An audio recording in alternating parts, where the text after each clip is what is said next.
أصبعا على إشكالية غذائية هامة في مجتمعنا، ألا وهي إشكالية السموم الغذائية، وأعتبر مسبقا على وزارة الصوت. Donc, notre projet de recherche, qui nous tient toujours à cœur, à travers les 25 années qu'on a passées à l'université et à travers cette modeste expérience universitaire, les mycotoxines. Les mycotoxines dans l'alimentation algérienne. Je ne suis pas ici pour vous donner les concepts généraux ou bien les définitions des mycotoxines, mais on peut dire que les mycotoxines touchent directement l'alimentation. Touchent l'alimentation lors de la croissance des végétaux, lors de leur récolte et lors de leur stockage. Elles les touchent par des paramètres bien déterminés. L'humidité, par exemple, l'activité en eau, la température, et ainsi de suite. Et le résultat, la sécrétion des mycotoxines et la contamination par ces mycotoxines. Selon le FAO, ils ont estimé que 25% des denrées alimentaires sont contaminées par des mycotoxines.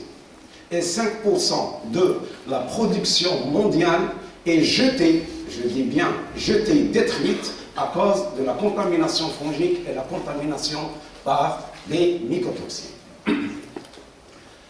À titre, ce qu'on dit à nos étudiants dans les amphis de l'université, on leur dit que la contamination par les champignons est inévitable.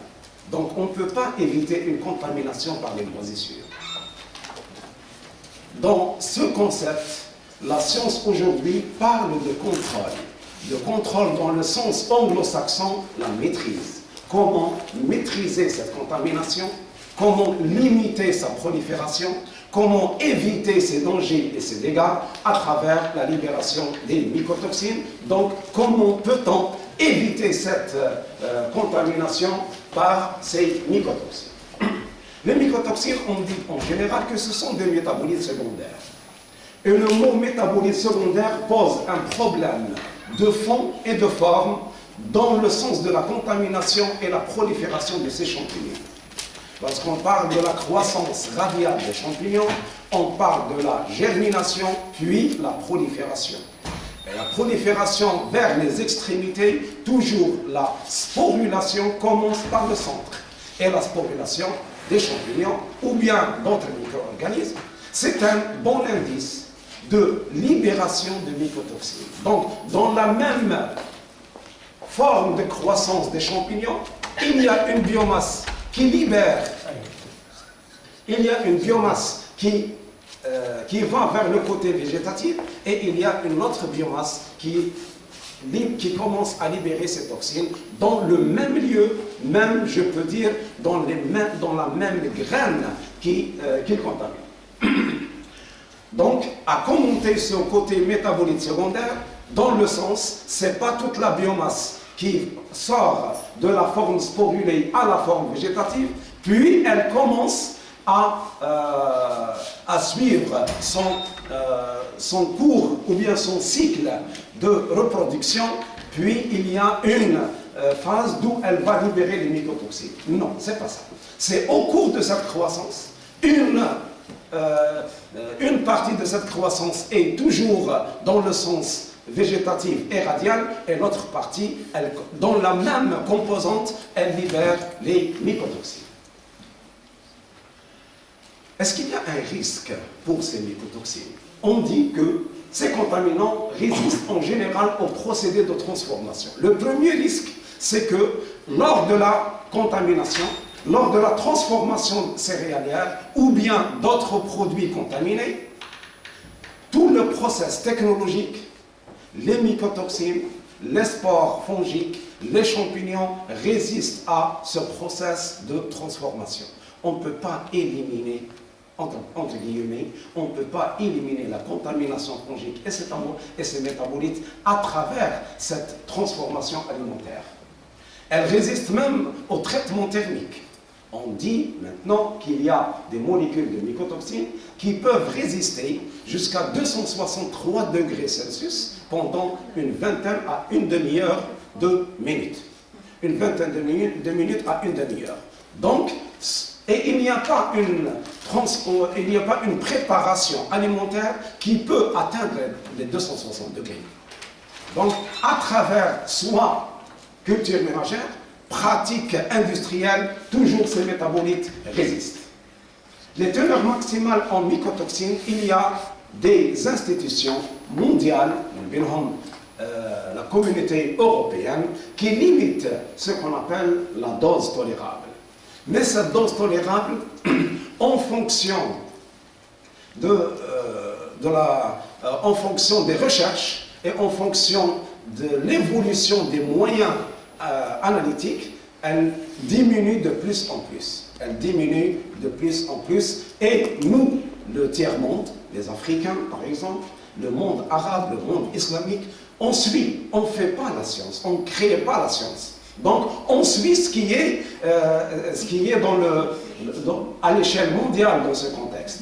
Et suivre, ça ne veut pas dire maîtriser, ça ne veut pas dire qu'on peut même refuser des aliments qui sont contaminés par des mycotoxines parce qu'il y a des denrées alimentaires, d'où notre pays, il n'y a pas de réglementation dans le sens mycotoxine.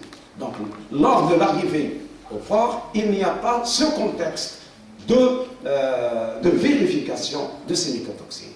Donc, ils peuvent entrer comme ils veulent. En général, on dit que les champignons libèrent des mycotoxines et ici, on a une difficulté. Une difficulté de taille dans le sens que il n'y a pas une mycotoxine liée directement à un seul individu ou bien une seule espèce. La même espèce peut libérer plusieurs mycotoxines. La même espèce peut contaminer plusieurs denrées alimentaires. Et donc, on trouve cette difficulté que, par exemple, Aspergillus flavus, Parasiticus, dans ce groupe, ou bien les flavis, il y a toute une panoplie d'aflatoxines, B1, B2, G1, G2. Les fusariums, ils ont des toxines, ce qu'on appelle les T2, les DON ou bien les déoxynévalénones. Donc, il n'y a pas une toxine liée à un individu ou bien à une espèce. Par contre, il y a autre chose. Il y a une autre. Ce n'est pas toutes les espèces qui libèrent les mycotoxines. On parle dans la science, dans le sens académique, que 40% de Aspergillus flavus uniquement libèrent les aflatoxines. Les 60% ne libèrent pas. Pourquoi? Ils disent que c'est un clivage métabolique lié à plusieurs facteurs, surtout les facteurs intrinsèques de l'aliment, d'où on va parler tout à l'heure. Cette modeste expérience de 25 ans de recherche a commencé en 1989 à Tlemcen par le biais d'un modeste laboratoire qu'on a appelé pédagogique, qu'on a appelé mycologie appliquée. Et comme le bon Dieu le veut, c'est ce qui m'a accordé l'avis favorable de ce laboratoire, et parmi nous, c'est M. Chabassari. Lors, il était le chef de département. Je le remercie vivement, et à travers votre accord, on a pu marcher dans cette modeste expérience. Donc en 89 à 2000, j'appelle ça une période de prospection générale d'alimentation algérienne. Prospection générale dans le sens, qu'est-ce qui se passe dans nos docks de stockage, surtout le blé. On a commencé par le blé, parce que c'est une alimentation à large consommation.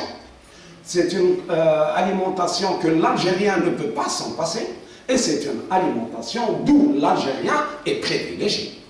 Est privilégié dans le sens, même le surplus de sa consommation, il le jette toujours, et on estime que 3 millions de baguettes sont jetées dans la société algérienne par jour.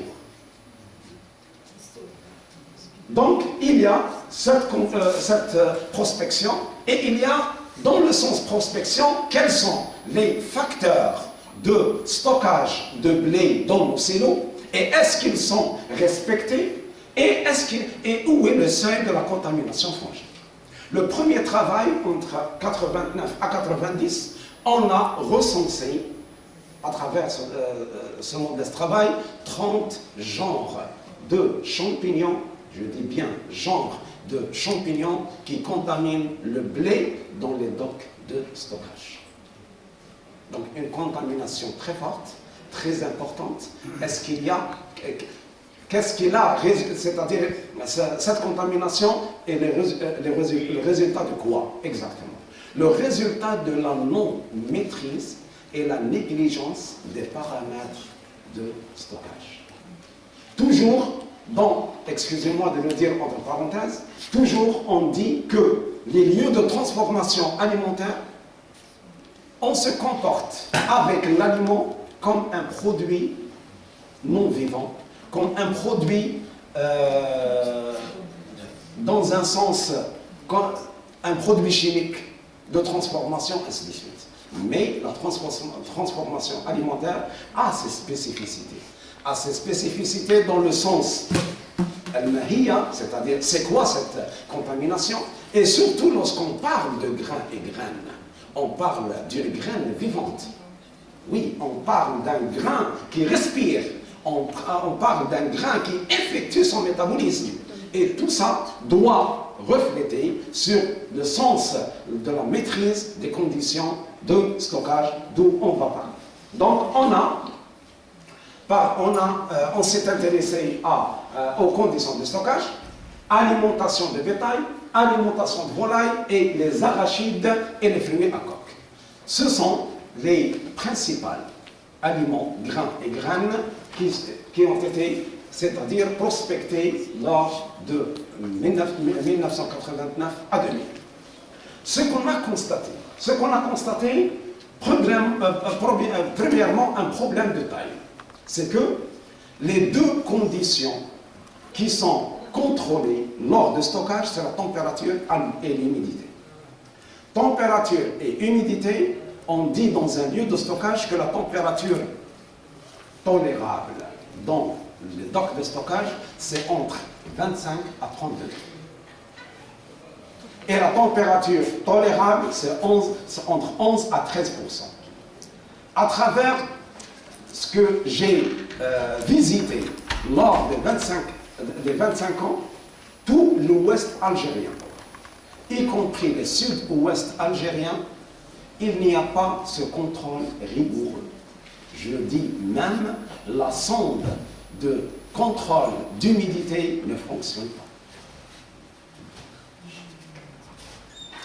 Ça donne à réfléchir.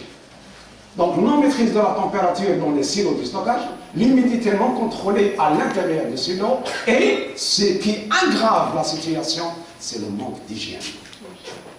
Lorsque le blé passe du stockage aux transformations, il ne subit aucun nettoyage.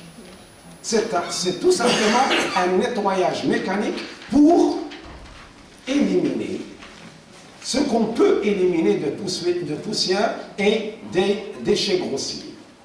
Donc il n'y a ni lavage, ni le sens de l'hygiène proprement dit, parce que peut-être que la transformation, les étapes de transformation technologique ne le disent pas. Si on commence par le blé, on dit que nous sommes le troisième importateur à l'échelle mondiale après le Brésil et l'Égypte. En 1984, on était les deuxièmes après la Syrie. Donc on consomme trop. On consomme 5,5 millions de tonnes importées, 510 millions de dollars et 205 kg par habitant et par an. Paramètres recherchés, donc c'est dans la décennie entre 1989 et 2000, l'humidité relative et activité en eau, pH et acidité, taux de germination des grains et taux des grains cassés. Et j'insiste sur les deux derniers. Tout simplement, pourquoi? Parce que le taux de germination des grains est un facteur de qualité. À l'échelle mondiale, l'OMS et l'FAO disent la chose suivante, que si les grains de blé ne dépasse pas 80% de germination, ce blé doit être destiné à l'alimentation de bétail. Donc l'alimentation humaine, on doit avoir 80% de germination et plus. Pourquoi? Parce qu'elle indique la vitalité de la graine. Et une graine vitale, c'est une graine en bonne santé. Donc, lorsqu'on diminue la germination, il y a quelque chose. Deuxième des choses, le taux d'écasse. Le taux d'écasse, normalement, qui ne dépasse pas les 1%. Dans aucun cas, et dans les 25 années de travail, toujours était supérieur à 3%. Pourquoi? Parce que ce paramètre de casse va absorber l'humidité. Et lors du transport de ce blé qu'on l'importe, c'est par voie maritime, et par voie maritime, il y a toujours cette humidité qui règne un petit peu sur les bateaux de transport, et il y a une forte absorption d'humidité. Pour ne pas trop tarder, j'ai fait une petite constat, c'est-à-dire qu'est-ce qu'il y a comme résultat à retenir dans le sens humidité relative. L'humidité relative dans les 25 années n'a jamais baissé à 14%. Pour être plus juste, entre 11 à 14%. Le pH, c'est un pH qui n'a jamais augmenté au-delà de 6,2 à 6,3. بالعكس في كثير من السنوات نجده أقل من ذلك à 5,5. Le côté germinatif, il est approximativement à 80%, approximativement, c'est-à-dire entre 70 à 80%, et les grains cassés, c'est pratiquement pas moins de 3%. Les souches contaminantes. Dans le contexte de souches contaminantes, c'est un travail de laboratoire. C'est l'isolement, purification, identification de ces champignons. D'où on trouve toute une panoplie de champignons qui contaminent ce blé et qui contaminent cette matière première qui va résulter le pain. On trouve l'Aspergillus flavus, Parasiticus, Ocraceus, Wintii, versicolor et ainsi de suite. On trouve les Penicillium expansum, les Lacinum, Verrucosum et Rubrum. Et 80% des souches trouvées, ce sont des souches toxinogènes qui peuvent libérer, selon les conditions de stockage, ces mycotoxines. Revenons à ce qu'on a avancé, que 40% uniquement d'Aspergillus flavus libèrent les mycotoxines. Dans le doc de stockage, les souches isolées qui libèrent les aflatoxines, pas moins de 80%. À l'échelle internationale, on va avec 40%. Chez nous, c'est 80%, tout simplement. Pourquoi? Parce que à travers tout le process, à travers le manque d'hygiène, il y a ce qu'on appelle la dominance des souches toxinogènes par rapport aux souches non toxinogènes.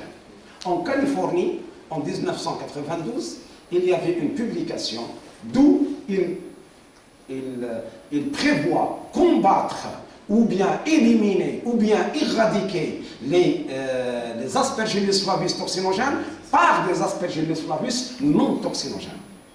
Et chez nous, le contraire, c'est-à-dire l'installation des souches toxinogènes plus qu'il en faut, et même plus que la seule tolérable à l'échelle internationale et scientifique. Et ça, c'est un petit peu ce qu'on appelle la dominance en microbiologie.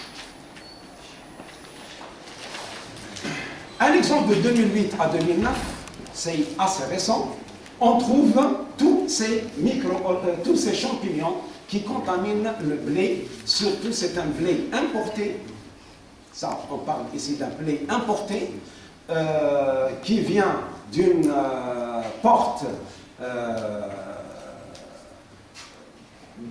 d'importation, le port de Mostaganem, il n'y a rien à cacher, d'où on trouve toute une panoplie de champignons toxinogènes, soit les pénicilliums, soit les fusariums, les alternaria, les versicolores. يبدو أن الفطريات تحبنا كثيرا فلهذا تأتي إلى بلاد. Il vous reste 5 minutes, monsieur. Il vous reste 5 minutes. Le taux de germination de blé le taux de contamination de blé par les aflatoxines varie entre 60 et 80 ppb. Et la norme internationale, c'est moins de 20. Et la norme allemande, moins de 5 ppb. Dans le sens valorisation des résultats lors de ce parcours de recherche, Al-Mahatta al-Oula, c'est la création des laboratoires de recherche et à travers la création du laboratoire Laprona, produit naturel de Tlemcen, d'où monsieur le directeur est parmi nous, en qualité de chef d'équipe, on a continué cette valorisation de ces recherches, de ces résultats.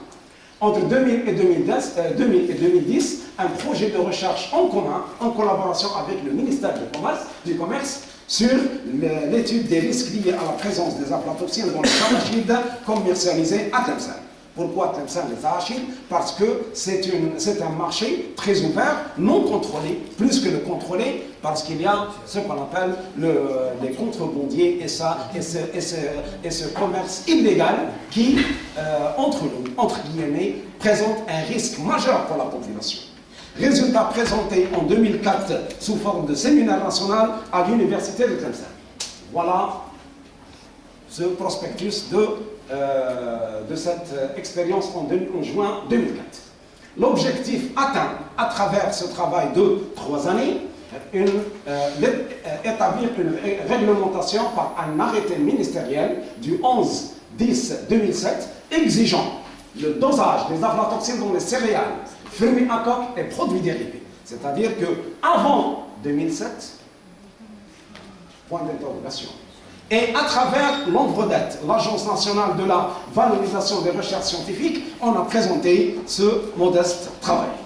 Autres produits à prospecter, le riz, le maïs, surtout le Zea Maïs L qui nous donne le maïzena, le popcorn, café, farine infantile, olives et huile d'olive, épices et condiments, figues séchées. Tous les échantillons ici étaient soumis à des contrôles officiels. C'est-à-dire dans le sens avoir un échantillonnage réglementé ou bien qui marche avec la réglementation algérienne. Qu'est-ce qu'on a constaté dans tous ces produits? Dans tous ces produits, on a constaté qu'il y a la forte présence des champignons, la forte contamination, la forte présence des champignons toxinogènes, l'Aspergillus flavus et Parasiticus, et il y a même cette présence de mycotoxines. Il y a, entre-temps, la création du laboratoire de recherche valorisant des ressources végétales et sécurité alimentaire des zones semi-arides de l'Ouest algérien à l'université de Béchar en 2010. Qu'on a un petit peu fait l'avance sur quelques aliments à large consommation, en premier lieu le café. Le café, on a pris des échantillons un petit peu, on a brassé ce qu'il y a dans le commerce algérien. L'Ouest algérien, Sud-Ouest, Sud algérien, centre de l'Algérie, entre 2011 et 2015. 4 ans de travail sur le café, voilà le résultat. Il y a des Aspergillus flavus, Aspergillus parasiticus et Aspergillus ocraseus. Al-Muttaham al-Awwal wal-Asasi dans le sens de la contamination du café. À travers nous, ce qui est, c'est-à-dire permis, je dis permis entre guillemets, dans nos laboratoires comme moyen d'analyse. Parce qu'on est dans le sens moyen d'analyse très loin de la réglementation internationale. Et vous voyez toujours que j'expose les plaques CCM. Les plaques CCM, c'est le premier pas de détection de mycotoxines. Et les chercheurs disent, lorsqu'il y a une présence ou bien un résultat positif à travers le CCM, automatiquement, je dis bien automatiquement, que le seuil toléré est largement dépassé, vu à la sensibilité de la technique. Deuxième technique qui est un petit peu vite dans le sens résultat, excusez-moi de l'expression vite, c'est le test ELISA, le test immunologique. On a trouvé qu'il y a des marques d'où, ou bien il y a des échantillons de café, d'où inférieure à 40 ppb, une marque à 38 ppb, dans le sens aflatoxine totale et aflatoxine B1, et dans le sens OTA, il y a la présence de ces mycotoxines, les aflatoxines et les ochratoxines. On dit que la société algérienne, sa consommation en café est estimée entre 8 à 10 millions de tasses par jour. Voyez-moi, 8 à 10 millions de tasses par jour. 2. Cette consommation est à travers la préparation avec l'eau. L'eau est un solvant. Et ici, on a trouvé une difficulté. Et je fais appel aux chercheurs qui s'intéressent, ou bien même qui prennent le flambeau de la recherche des mycotoxines, qu'il y a une difficulté lors de l'extraction technique à travers le café préparé. D'où on fait l'extraction avec le chloroforme, et ici, il y a cette séparation entre phase aqueuse et phase chloroformique très difficile, d'où on doit trouver des solutions dans le sens extraction et dans le sens méthodologique, et je fais appel aux chercheurs qui peuvent nous aider dans ce sens. Donc la phase chloroformique et la phase aqueuse, c'est elles qui causent cette difficulté d'extraction et cette difficulté de quantification de ces mycotoxines. À travers cette expérience de recherche, on peut, c'est-à-dire dire, entre guillemets, est-ce qu'on peut combattre ces champignons? Le moyen de lutte, le meilleur moyen, c'est le moyen de lutte au niveau de la germination des spores. Une fois la spore germée sort à l'échelle végétative, il y a ce problème de mycotoxine imminent. Et dans des conditions de laboratoire, à l'humidité relative 11%, à une température de 25 degrés, dans 10 jours, il y a libération d'aflatoxine sur le blé à l'échelle expérimentale. في خلال 10 أيام. نشوفوا احنا لما يكون البلي ستوكي pendant des années. Pendant pas moins de 5 ans. Donc on a ce problème de moyens de lutte contre les moisissures réputées toxinogènes. Je m'excuse, Monsieur le Président. Non, vous avez 45 minutes. Ah, bon. Vous pouvez y aller. Donc le côté antagoniste à travers les biomolécules. Mais dans ce cadre, dans ce sens-là, je vais donner une petite information. Petite information dans le sens de la physiologie des champignons. Vous vous rappelez ce que j'ai parlé des conditions de stockage? J'ai parlé des conditions entre 25 à 30 degrés dans les silos tolérables, c'est-à-dire après 30 degrés, le blé est refroidi. Refroidi moins de 2 degrés, donc c'est acceptable. Et une humidité entre 11 à 13% qui ne dépasse pas les 13%. Croyez-moi que sur le plan physiologique et biologique des champignons, les conditions optimales de croissance des champignons, l'humidité relative à 11 à 13% et la température 22 à 29 degrés. Donc, si on parle de concept microbiologique, on ne fait pas de stockage, on fait l'incubation. Et entre le stockage et l'incubation, il y a toute une difficulté scientifique qu'on doit régler, qu'on doit réfléchir. Tout simplement pourquoi? Pour assurer une sécurité acceptable, un seuil de sécurité acceptable pour la société ou bien pour le consommateur. Revenons à l'effet antagonisme et le moyen de lutte, on fait recours aux biomolécules. Tout simplement pourquoi? Parce que les biomolécules, leur effet secondaire est lié un petit peu directement à ce qu'on appelle la sécurité du consommateur. C'est-à-dire, lorsqu'on traite avec des biomolécules, on est dans la marge sécurité acceptable dans le sens consommation. Mieux qu'on va sur le sens de produits chimiques. Les meilleurs, j'ai dit, la meilleure expérience qui a été faite pour la diminution de taux de contamination des champignons sur le blé, c'est bien l'expérience irakienne. Voilà, ça, l'Ustad Dr Khalid Majid Hamid, Dakarahullah Ta'ala Bikhair. Ce bonhomme-là, il a constaté, et je dis que là, à nos étudiants, toujours, la biologie, le premier pas d'un biologiste et le premier الصفة الأولى الأساسية في البيولوجيا هي دقة الملاحظة.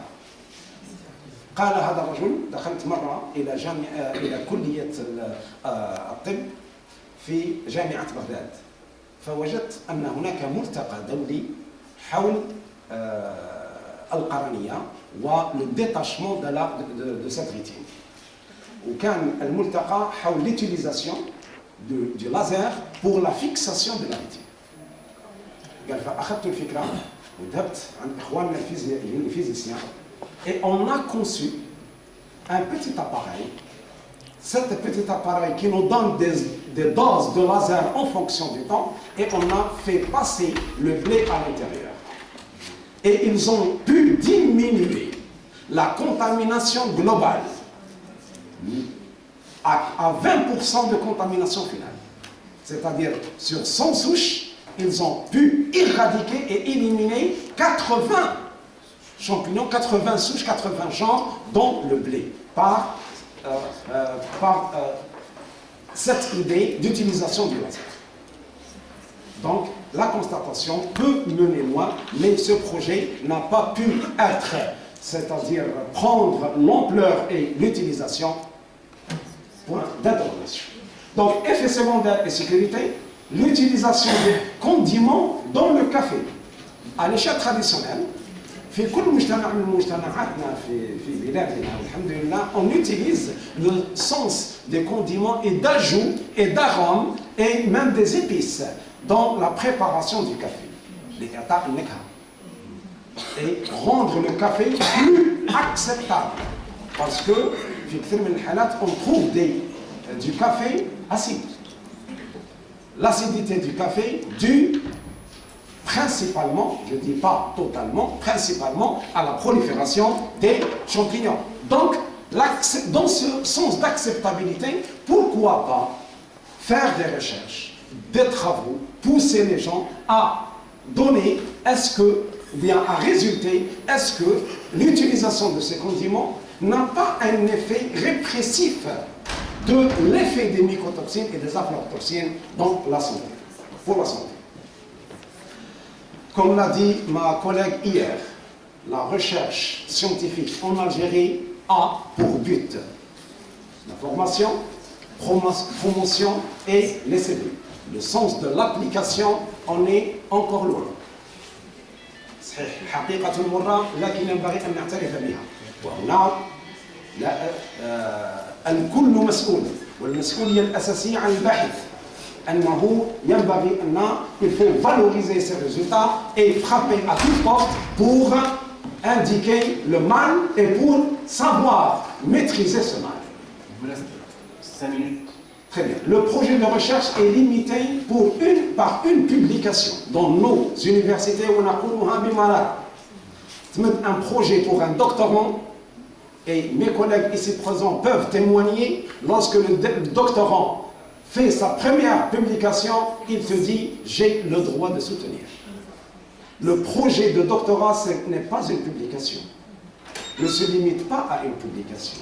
Le projet, c'est tout un travail scientifique qui renferme une idée, et cette idée va, à travers ce travail scientifique, va voir des résultats, va voir des solutions s'il y a un risque donné.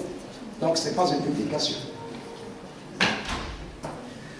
À l'échelle internationale et dans le monde d'où la science prend place dans la société, les facteurs qui ont une incidence sur l'établissement d'une réglementation. Comment on fait une réglementation? il faut donner ce qu'on appelle les données toxicologiques. Il faut avoir toute une panoplie d'informations sur la toxicité. La disponibilité des données sur la présence de mycotoxines dans divers produits. Connaissance de la répartition des concentrations des mycotoxines dans un lot donné. Disponibilité de méthodes d'analyse, d'où on est un petit peu loin. Législation du pays avec lesquelles des contacts commerciaux existent et la nécessité d'un approvisionnement alimentaire suffisant. En Algérie, absence de contact entre les différentes institutions qui décident de cette réglementation. À travers ce projet qui a pris plus de 2 décennies, on a pu avoir 75 projets de fin d'études entre ingénieurs d'ES Master, réalisation de plus de 23 travaux de magistère et 12 thèses de doctorat entre soutenues et en cours de réalisation. Et merci pour votre attention. Merci.